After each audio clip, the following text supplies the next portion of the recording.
આ માત્ર હોનારતની કહાની નથી.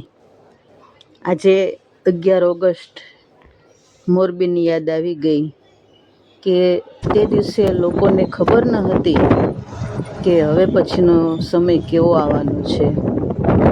મચ્છુ ડેમ કિનારે નદીનો વેગવંતો પ્રવાહ વરસાદને હિસાબે શહેર તરફ દોડી રહ્યો હતો. ભારે વરસાદને કારણે નદીમાં ભારે પૂર આવ્યા હતા. માટીની પાળો તૂટી ગઈ હતી અને એક જ ક્ષણમાં એ ધસમસતો પ્રવાહ વેગવંતો બનીને શહેર તરફ દોડી રહ્યો હતો. પાણી સતત વધતું ગયું અને દબાણ વધતા ઘરો, રસ્તાઓ, દુકાનો અને અનેક પરિવારોની જિંદગી પાણીમાં સમાઈ ગઈ.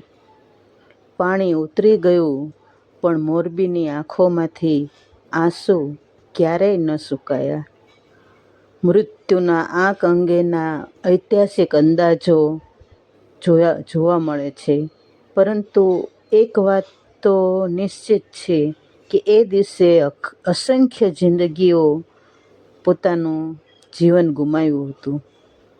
વર્ષો વીતી ગયા, મોરબી ફરી ઊભું થઈ ગયું, પણ આજે 11 ઓગસ્ટની એ કાળી યાદ આજે પણ અપાવે છે અને એ મચ્છુના પાણી સાથે જીવંત છે. સર્વે દિવંગત આત્માઓને ભાવભરી શ્રદ્ધાંજલિ. હંમેશા એટલું યાદ રાખજો કે નિર્ણય હંમેશા કુદરતનો હોય છે, જે દરેકે સ્વીકારવો જ પડે છે. હાર માત્ર એક વિરામ નથી. મનથી હારી જાય તે ક્યારે જીતી શકતા નથી. એટલે મનથી મક્કમ બનેલા કોઈ દિવસ હાર પામતા નથી અને હિંમતથી ફરીને ઊભા થઈ જાય છે. એટલે જ પરીક્ષા હંમેશા પોતાની ક્ષમતાની લેવાય, ઈશ્વરની નહીં.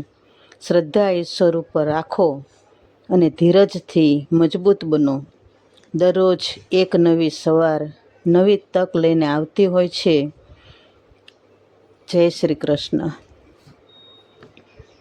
જો આ વિડીયો જોઈને હૃદય દ્રવી ગયું હોય અને મોરબીની યાદ આવી ગઈ હોય તો એક લાઈક કરજો અને સબસ્ક્રાઈબ કરીને શેર કરજો, જેથી બીજાને પણ માહિતી મળે.